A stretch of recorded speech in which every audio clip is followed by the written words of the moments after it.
جس کے پاس اولاد نہیں ہوتی ہے کتنی کوششیں کر کے بندہ مایوس ہو جاتا ہے، مایوس ہی نہیں ہونا چاہیے۔ کیوں؟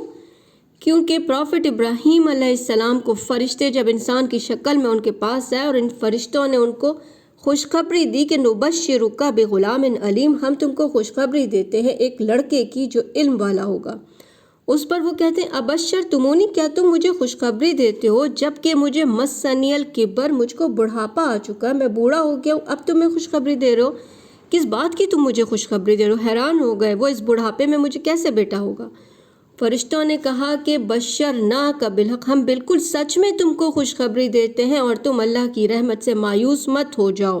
اس پہ پروفٹ ابراہیم نے کہا وَمَن يَقْنُطَ مِن رَحْمَتِ رَبِّهِ، اللہ کی رحمت سے بھلا کون مایوس ہوتا ہے سوائے گمراہ لوگوں کے۔ تو اگر آپ گمراہ نہیں ہیں تو آپ ہمیشہ اللہ سے دعائیں کرتے رہیں، جب رب بہتر سمجھے گا آپ کو بھی اولاد دے گا۔